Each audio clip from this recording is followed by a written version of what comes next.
السلام علیکم میرے اچھے سامعین، ایک بہت ہی اہم سوال، مرشد سے یہ درخواست کیسے کی جائے کہ تربیت اور ریاست کرائیں؟ نیز اگر بیعت کے بعد مرید کسی ناپسندیدہ فعل یا گناہ کا ارتکاب کر بیٹھے تو صرف رب تعالیٰ سے مغفرت طلب کرے یا مرشد کو بھی اس فعل کے بارے میں مطلع کر کے معافی مانگے اور تجدید بیعت کرے؟ جناب سید سرفراز احمد شاہ صاحب روحانی اسکالر اس بارے میں یوں رہنمائی فرماتے ہیں: بھائی، میں نے ان مرشد سے کیا حاصل کر لینا ہے جن کے بارے میں یہ سمجھتا ہوں کہ جب تک میں انہیں کہوں گا نہیں کہ میری تربیت کر دیں وہ میری تربیت نہیں کریں گے، جب تک میں انہیں کہوں گا نہیں وہ مجاہدے نہیں کرائیں گے، جب تک میں ان سے یہ درخواست نہیں کروں گا کہ مجھے علم عطا فرما دیں وہ مجھے علم عطا نہیں کریں گے۔ اگر میں ایسا سمجھتا ہوں تو پھر میں انہیں مرشد تو نہیں سمجھ رہا۔ بھائی، مرشد ہم اسی شخص کو مانتے ہیں جو علم کے اتنے بلند مقام پر ہوتا ہے کہ اس کے لیے اس کے فرائض بہت زیادہ اہم ہو جاتے ہیں۔ یہاں کئی بار میں نے عرض کی کہ مرشد صاحب بڑی سختی سے تلقین کرتے تھے کہ ڈیوٹی سب سے پہلے۔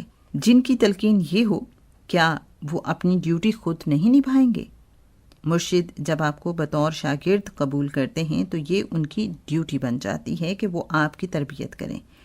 تربیت صرف یہ نہیں کہ یہ وظیفہ پڑھ لو، بلکہ وہ آپ کے دنیاوی طور طریقوں اور ادب آداب پر بھی نظر رکھتے ہیں اور بوقت ضرورت آپ کو کریکشن کے لیے کہہ دیتے ہیں کہ فلاں جگہ تم نے یہ غلطی کی، اسے درست کر لو، تمہارے بات کرنے کا یہ طریقہ غلط تھا، اسے ٹھیک کر لو، تمہیں فلاں جگہ یہ بات کہنی چاہیے تھی، وہ تم نے نہیں کی۔ تربیت اسی کا نام ہے۔ اسی طرح وہ آپ کو یہ کہہ دیتے ہیں یہ پڑھو، وہ آپ کو یہ بتا کر بھول نہیں گئے، انہوں نے آپ کو چکی پیسنے پر نہیں لگایا، وہ اس بات پر نظر رکھے ہوئے ہیں کہ کب اس پڑھائی کا دور پورا ہو تو وہ آپ کو آگے لے کر چلیں، اور آگے بڑھنے کی رفتار اس بات پر منحصر ہے کہ جیسے اگر آپ کار پر سفر کر رہے ہیں اور بہت ہی اسموتھ کارپیٹڈ روڈ ہے، آپ اس پر ہائی سپیڈ پر جاتے ہیں، آپ کا سفر تیزی سے کٹ رہا ہے، لیکن اگر آپ بی کلاس روڈ پر چلے جائیں جہاں پٹ فالز اور ہمپس ہیں تو وہی کار سلو ڈاؤن ہو جائے گی، اس کی آگے بڑھنے کی رفتار کم ہو جائے گی۔ اگر گاڑی کچے راستے پر لے جائیں تو رفتار اور بھی کم ہو جائے گی۔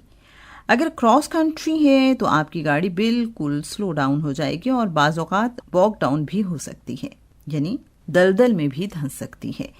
جب آپ کے خیالات، عقائد اور بیلیفز آپ کی روحانی ترقی میں رکاوٹ بننے لگیں تو آپ کا مرشد آپ کو ٹوکتا ہے کہ دیکھیں یہ کام نہ کریں، اسے آپ کی روحانی ترقی میں رکاوٹ آ رہی ہے۔ مرشد 2-4 بار آپ کو وارننگ دے گا کہ یہ کام نہ کیجیے، یہ ٹھیک نہیں، لیکن جب اس نے دیکھا کہ آپ توجہ نہیں دیتے ہیں تو وہ کہتا ہے ٹھیک ہے جائیے، پھر مرشد گیو اپ کر دیتا ہے۔ نتیجہ یہ ہے کہ پھر ساری عمر انسان بیٹھا چکی پیستا رہتا ہے، کہیں پہنچ نہیں پاتا۔ ضروری ہے کہ اپنی کار کو آپ بہت سموتھ اور کارپیٹڈ روڈ پر چلائیے، آپ کے بیلیفز اتنے سموتھ ہوں کہ روحانی طور پر آگے بڑھنے کی آپ کی رفتار تیز ہو۔ اگر ہمارے مرشد ایک بار ہمیں وارن کر دیں کہ یہ نہ کرو تو ہمیں وہ کام کبھی دوبارہ نہیں کرنا چاہیے، کیونکہ مرشد صاحب علم ہیں، انہیں اس کی مصلحت کا پتہ ہے۔ میں نے ایک واقعہ آپ کو سنایا تھا۔ میرے مرشد صاحب کے ایک خادم تھے، میں نے سردیوں میں دیکھا کہ ان کا کوٹ پھٹا ہوا ہے، انہیں کہا میں شام کو جب مرشد صاحب کی خدمت میں حاضر ہوں گا تو نیا کوٹ لا دوں گا۔ میں آفس نارملی 8 بجے کے قریب اٹھتا تھا، آفس سے اٹھا، نیا کوٹ خریدا اور مرشد صاحب کے ٹھکانے پر چلا گیا۔ جا کر وہ کوٹ ان خادم کو دے دیا۔ مرشد صاحب نے فرمایا تم نے بہت غلط کام کیا، کسی کو انتظار نہیں کراتے۔ میں نے کہا حضور میں نے تو کہا تھا شام کو آؤں گا۔ فرمانے لگے شام سورج غروب ہونے کا عمل شروع ہونے سے اندھیرا پھیلنے تک ہوتی ہے، اس کے بعد رات ہو جاتی ہے، تم شام کو نہیں رات کو آئے ہو۔ یہ آدمی شام سے دل ہی دل میں انتظار کر رہا ہوگا۔ اب یہ بہت باریک نکتہ اور بہت بڑا سبق تھا۔ مرشد تو اتنی باریک بینی سے شاگرد پر نظر رکھتا ہے، لیکن اس کے لیے ضروری ہے کہ مرید بھی مرشد کی بات مانے۔ حوالہ کتاب جہان فقیر، پیج نمبر 60 and 61۔